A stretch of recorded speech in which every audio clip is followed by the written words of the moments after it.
Muito bom dia, amados irmãos, irmãs, amigos, amigas, alunos, alunas, ex-alunos, ex-alunas e os meus familiares queridos, que eu no último vídeo esqueci de mencionar.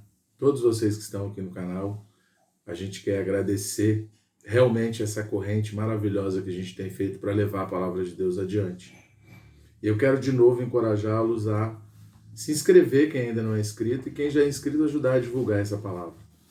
Que a palavra de Deus possa alcançar o máximo de pessoas possíveis, por meio de nós, através de nós. A palavra não pode chegar em nós e parar em nós. O desejo de Deus é nos atravessar, nos transformar e ganhar vidas por meio de nós. Não para nós, mas para Ele. Ele resgata um para resgatar outro. É um trabalho de amor. É o amor alcançando as pessoas. Esse é o objetivo de Deus com a gente. Isso é maravilhoso, né? E a gente precisa continuar fazendo isso. É para isso que a gente existe, certo? E vamos continuar com o nosso Fundamentos da Fé Cristã, volume 3. Outra coisa que eu também quero lembrá-los é que aqui na descrição tem o endereço da editora e o endereço também eletrônico do ministério que eu congrego. Vocês também podem visitar, se inscrever, conhecer, tá bom? E o título do volume 3, lição 20, é O Viver Cristão, parte 1. O título grande é Tornar-se discípulo de Jesus, os menores, o desejo e a comissão de Deus, o senhorio de Cristo, servo bom e servo mau, amor que constrange. E a leitura base que eu vou ler aqui é Mateus 24, de 45 a 51. E aí a gente vai caminhando na lição aqui, tá bom? 45 diz assim: Quem é, pois, o servo fiel e prudente, a quem o Senhor confiou os seus conservos para dar-lhe sustento a seu tempo? Bem-aventurado aquele servo a quem seu Senhor, quando vier achar fazendo assim. Em verdade vos digo que lhe confiará todos os seus bens. Mas se aquele servo, sendo mau, disser consigo mesmo, meu Senhor demora-se, e passar a espancar os seus companheiros, e a comer e beber com ébrios, virá o Senhor daquele servo em dia em que não espera e em hora que não sabe, castigá-lo-á, lançando-lhe a sorte com os hipócritas, ali haverá choro e ranger de dentes. Então aqui é como Deus deseja que a gente esteja, que a gente seja aqui na terra, né? Um servo fiel e prudente, que alimenta as pessoas com a palavra de Deus, que principalmente pratica e vive a palavra de Deus. Não por força natural, mas por amor a Deus e por meio do Espírito Santo, tá certo?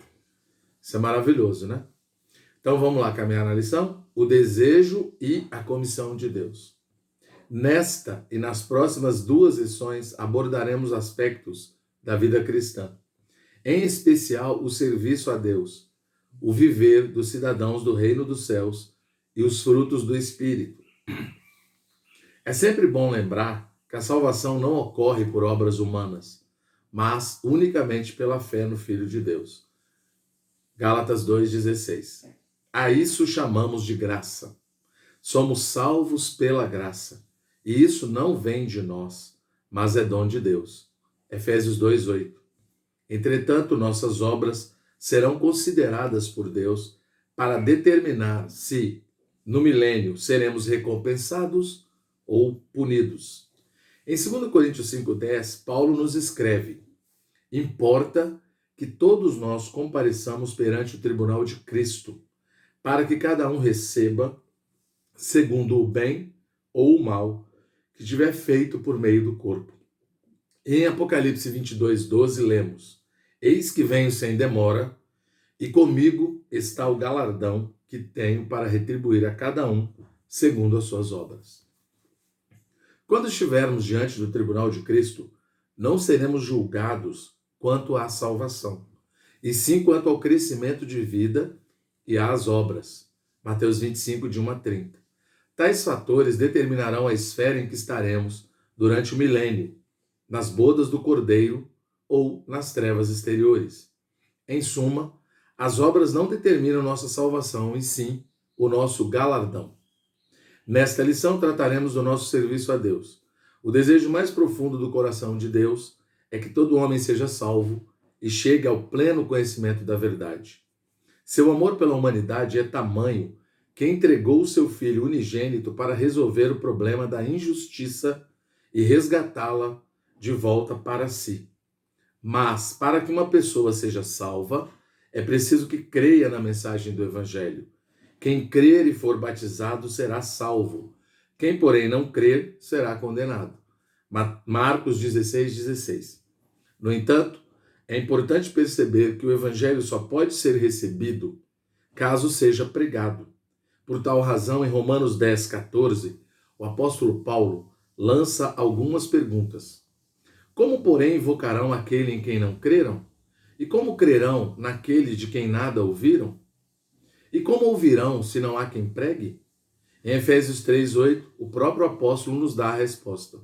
A mim, o menor de todos os santos, me foi dada esta graça, de pregar aos gentios o evangelho das insondáveis riquezas de Cristo.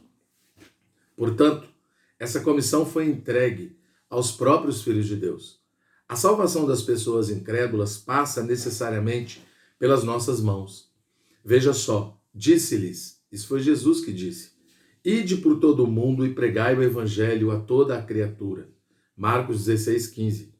Jesus também profetizou, recebereis poder ao descer sobre vós o Espírito Santo e sereis minhas testemunhas, tanto em Jerusalém como em toda a Judéia e Samaria e até os confins da terra. Atos 1:8. Dessa forma, a igreja deve estar sobre um alto monte, Mateus 5:14-16, e desempenhar sua função evangelística de forma impactante na sociedade. Não pode se restringir a quatro paredes, falando de si e para si mesma. Ela deve assumir a postura de se voltar para fora e anunciar as boas novas, dando testemunho dessa vida maravilhosa. Essa visão deve causar grande impacto na vida dos filhos de Deus. Muitos se contentam em ter uma vida cristã individualista, voltada para dentro, sem compromisso mais sério e profundo com o propósito de Deus.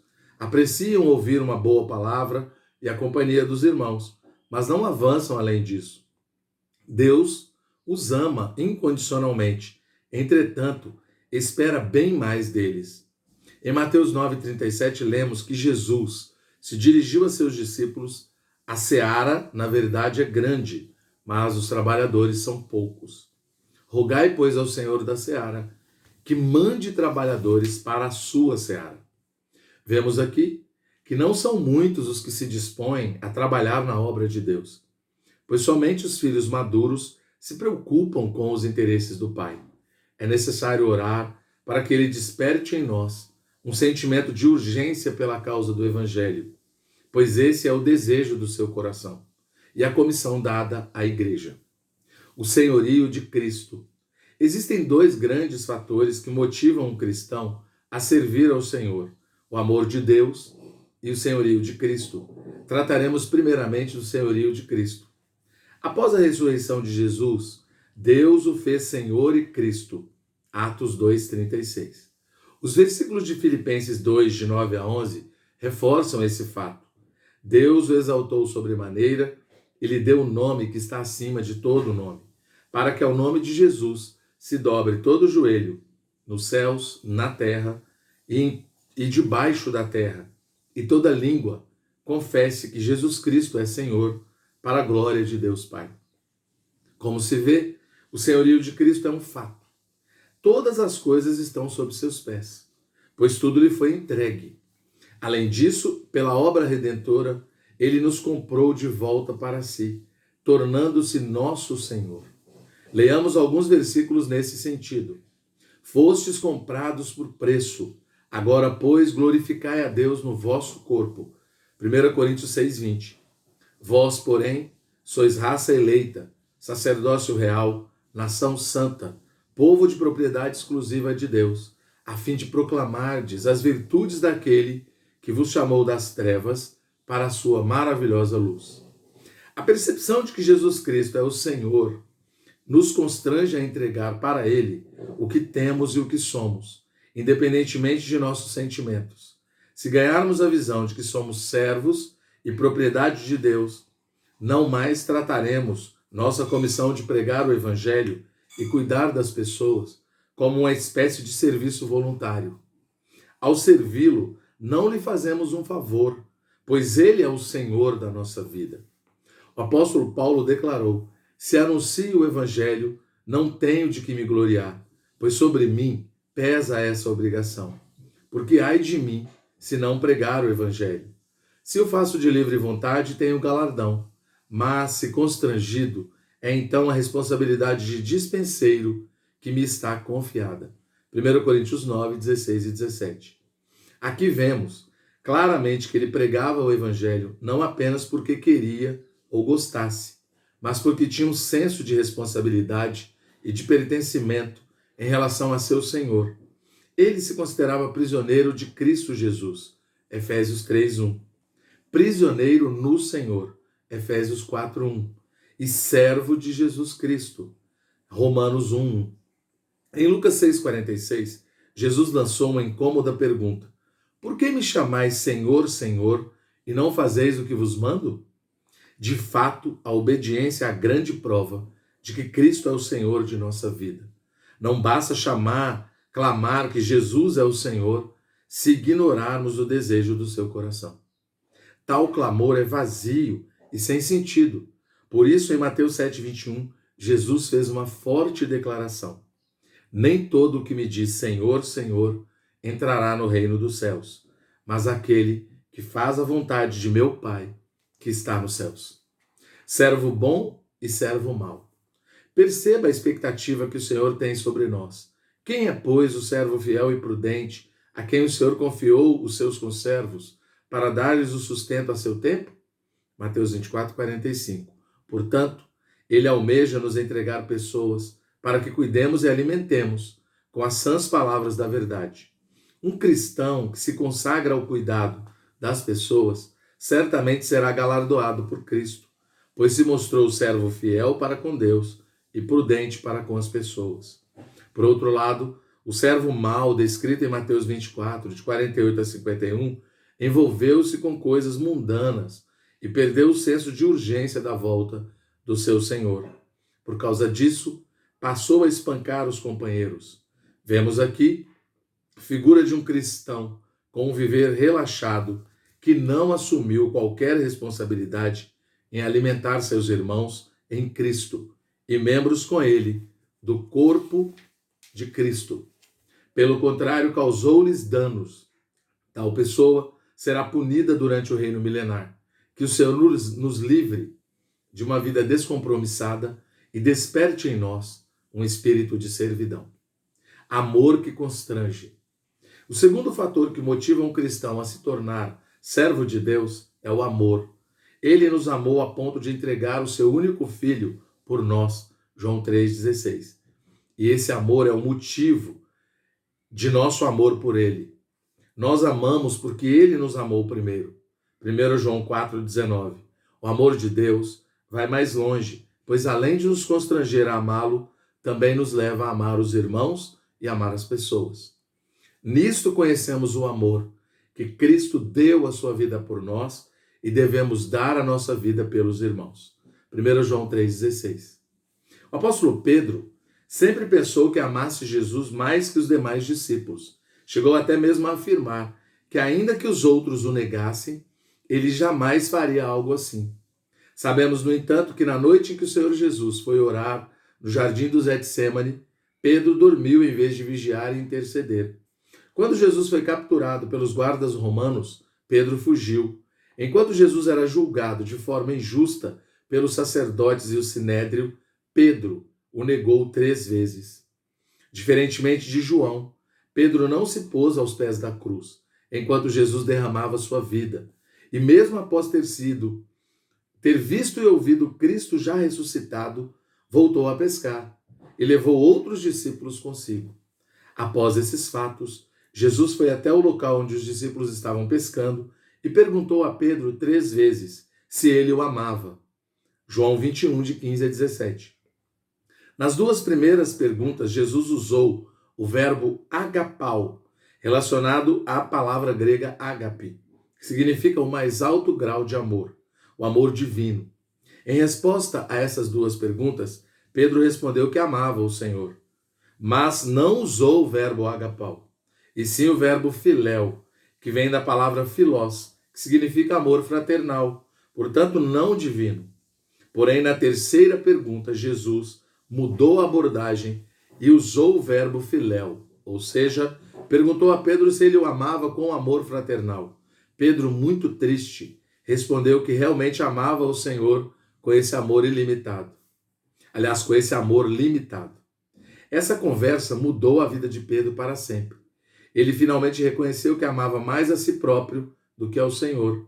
Mas é muito doce notar que Jesus não o condenou, antes o encorajou. Foi como se lhe dissesse: Pedro, sei que seu amor por mim é pequeno e limitado, mas ainda assim conto com você para apacentar os meus cordeiros e pastorear as minhas ovelhas.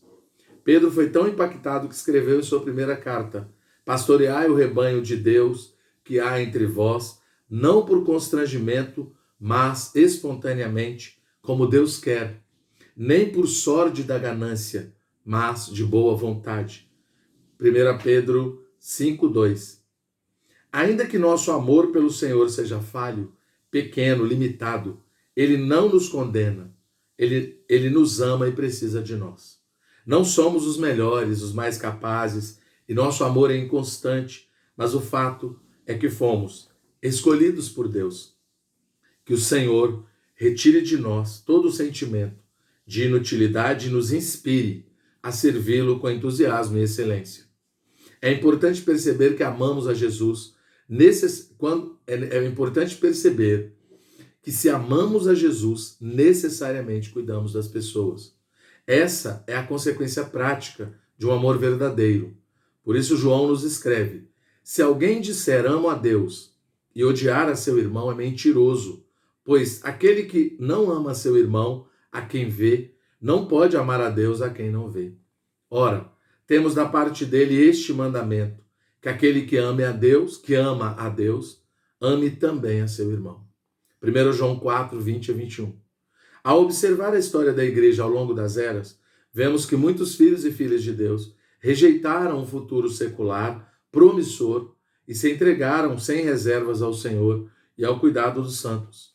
O principal motivo dessa decisão é que foram conquistados e constrangidos por esse amável Senhor e seu amor ilimitado. Que o Senhor desperte em nós, em cada um de nós, um forte sentimento de servi-lo. Afinal, Jesus é nosso amado e é nosso Senhor.